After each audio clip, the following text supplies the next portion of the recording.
Nous arrivons maintenant à un moment où 500 000 réfugiés cambodgiens, 500 000 civils massés le long de la frontière risquent d'un jour à l'autre d'être repoussés. Alors que des centaines de personnes se faisaient massacrer, en direct, on nous expliquait que tout allait bien. C'est du révisionnisme en temps réel, c'est un mensonge absolument monstrueux. C'est une politique délibérée, systématique, planifiée d'extermination. Vu la non-efficacité de cette aide, de facto, ça entraîne une élimination physique de ces réfugiés. Un hôpital qui soigne des gens est un endroit qu'on ne doit pas bombarder.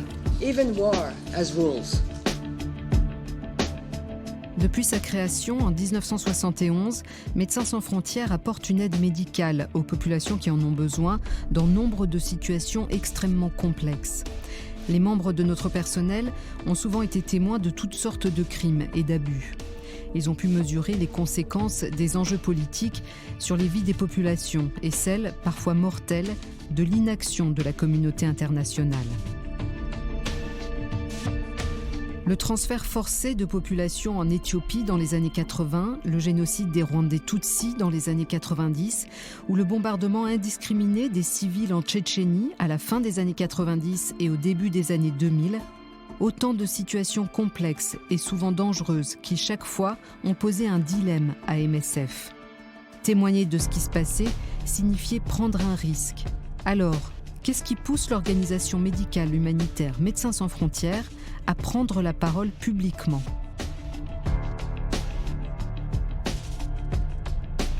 Témoigner ne peut pas se réduire à appliquer une série de règles préétablies. Chaque crise est différente. C'est pour cela que MSF a choisi de créer la collection des études de cas sur les prises de parole publiques. Ce projet international, écrit et dirigé par Laurence Binet, s'intéresse aux crises au cours desquelles la prise de parole publique a fait l'objet d'un questionnement intense et difficile au sein de MSF. Dans ce podcast, nous allons examiner en détail l'une de ces crises, le siège de la ville de Srebrenica et le massacre qui suivra la chute de cette ville lors de la guerre de Bosnie au cours des années 1990. Le contexte de la guerre en ex-Yougoslavie et la chute de Srebrenica en particulier ont soulevé des questions difficiles pour MSF. En acceptant d'apporter des secours à minima à une population assiégée, les équipes de MSF, à l'instar de médecins geôliers, n'ont-elles pas contribué à renforcer la stratégie des troupes assiégeantes tout en adoucissant leur image ? À l'inverse, appelés à évacuer de l'enclave les civils qui le souhaitaient, n'auraient-ils pas participé à cautionner la politique de nettoyage ethnique des assiégeants ? Est-ce que MSF a eu raison de faire confiance à l'engagement de protection de l'enclave et de sa population par les forces de l'ONU ?